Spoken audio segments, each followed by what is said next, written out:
weapon. All right. Present your weapons. Disarm. We doesn't have no weapons up front. Weapons on the stage so we can see them. Bring them all up. No weapons in church. Weapons on the front. Weapons on the stage. If you've got a weapon, you put a breast on the yeah, nice. stage. Put the cudgel up. No weapons in No weapons in church. No weapons. right now. Oh dear, I couldn't do anything with this unless I gotta put something on the plate. If you've got a weapon, you put it on the stage. Dangerous church On the stage. Weapons hang around in church. Not everything. She put the packet down.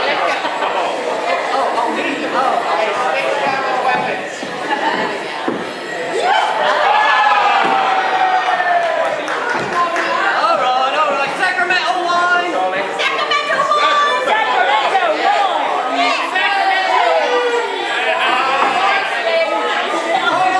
I'm doing it for you. And where's my So, today, for those of you following along in the Bible, he's doing Jonah 1 through 4. Alright, one lovely day, Jonah was walking along minding his own business when God suddenly spoke to him. And he said, "Oi, Jonah, son of Amittai, I've got something I want you to do for me. I want you to go to the city of Nineveh, and I want you to speak to everyone in my name. They're a terrible lot, and they need a good talking to." Yeah. Jonah weren't in the slightest bit interested in doing this. So he'd run off in the opposite direction. That's not a smart thing, running away from God. He went to a place called Joppa, and he found a boat leaving for Spain. Now, he got his ticket, and Jonah thought to himself, "Excellent, I'll go to Spain. God will never find me there."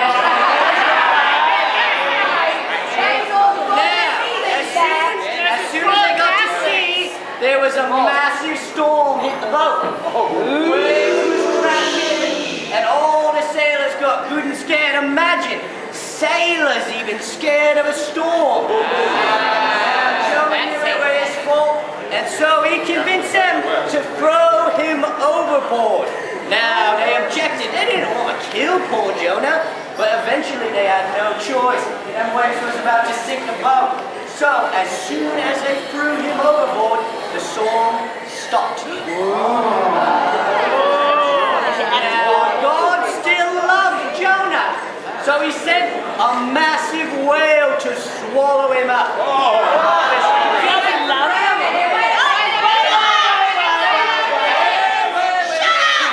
He was in there. I have a question on you. If God loves him, why did he have him eaten up by a whale? Explain that! So he doesn't care. How long can you lot swim? 5 minutes? 10 minutes before you sink into the deep? I can walk across it. He could save him and his girls. Everyone else would die. Yeah? I would die at sea. So he got swallowed up so that he wouldn't have to swim. It was like a living boat. That's right. Carry on. He was in there for 3 full days, praying the whole time. Well, now, I don't remember how the rest of the story goes. I was a bit in my cups, and really this is all in German. I can't really remember German, but I would assume that as soon as the whale spit Jonah up, he thanked God profusely for saving him from going to Spain.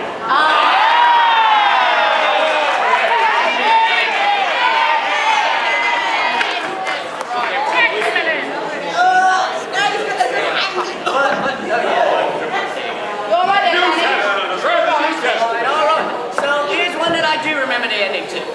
Following along, it's the New Testament. It's Matthew 13, 1 through 9, and Luke 8, 4 through 8. So, as he usually did, Jesus was having a read in a sit down by Lake Galilee.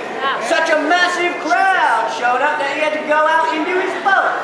They taught from there. A massive crowd was standing on the shore there, and he used parables to teach them stuff. He said this to them. Oi, listen up! There was this geezer who went out to sow some corn like you do, right?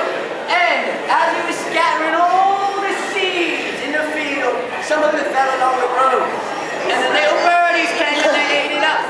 Yeah. Some of the seeds on the road. That's right. Some of the seeds fell on the rocky ground. And there was hardly any soil there at all.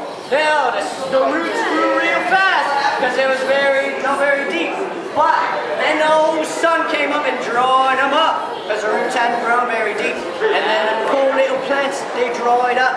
And that was it. Some of the seeds fell into thorn bushes. And as soon as they grew up, the thorns choked them out. And they couldn't make no corn at all. But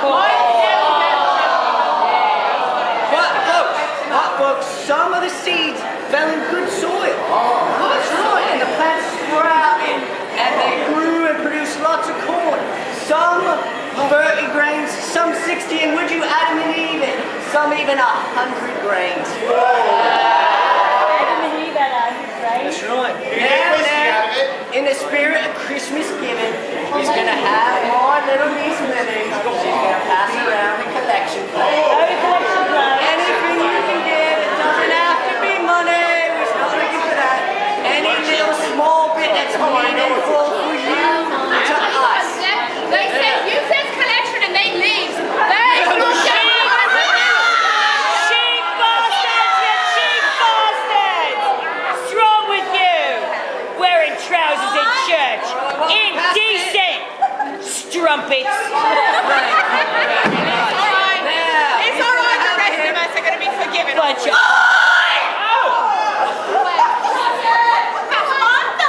Be quiet! My Fanny is going to play a hymn for us today at Christmas. He's singing Hark to Herald Angels.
Matthew 13, 18 through 23, and Luke 8, 11 through 15. I like 18 to 23. So, well,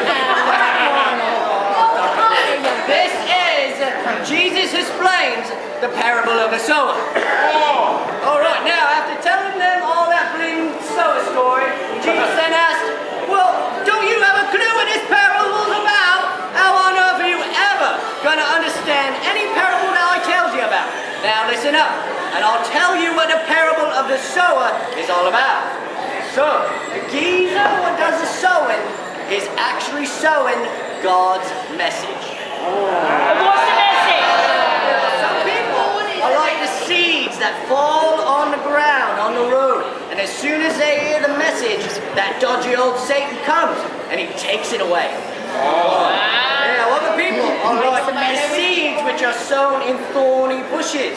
Them's that hears the message, but is so concerned about everyday worries, making a bit of money, food, that this message gets choked and it doesn't go nowhere and they don't bear no fruit at all.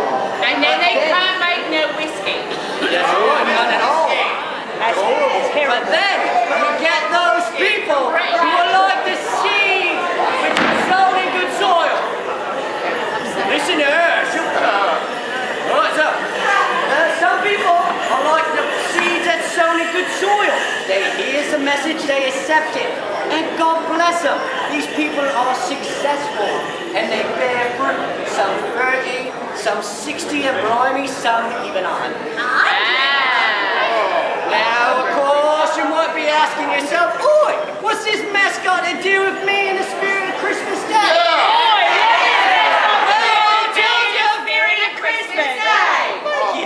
Well, if you pot down long enough for me to tell you, I will. So it's about giving yourself a gift. It's like People give me a gift. I won't get new earrings. well, like this. Wait a minute. What new knickers? So there's a lot of sales dockside roses here to choose from at Master. You might not know which one is your favorite right from the get-go. You might need to spread your seeds all about. One neck roll. As long as you pay for Like you each do. and everyone. That's right. The spirit of giving it is. That's right. It's I've got a hand. Doesn't need no lady, you know. Very nice. So, Lord's Prayer! Lord's Prayer. This is a standing prayer. This is standing prayer. Give yourself cheers to Lord's Prayer. Alright, repeat after us! After us!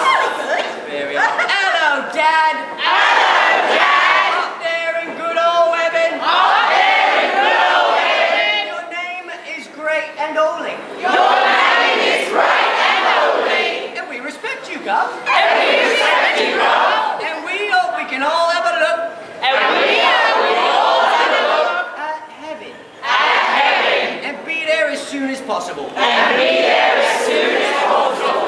Not Hey, that means make you happy, God. And do here what you did on earth. And do here what you do on earth. Just like you do in heaven. Just like you do in heaven. God, please give us some bread. Please give us some bread. And enough grub. and enough grub And stuff to keep us going. And stuff to keep us going. Well, we hope that you'll forgive us Well, when we cock things up. When we call things up. Just like we tries to forgive them. Just like we try to forgive them. That what does dodgy stuff to us. There are no dodgy stuff to us. There's a lot of dodgy people around, God. Please don't let us to get tempted to do bad things. Like forgetting to pay our debts to Matt.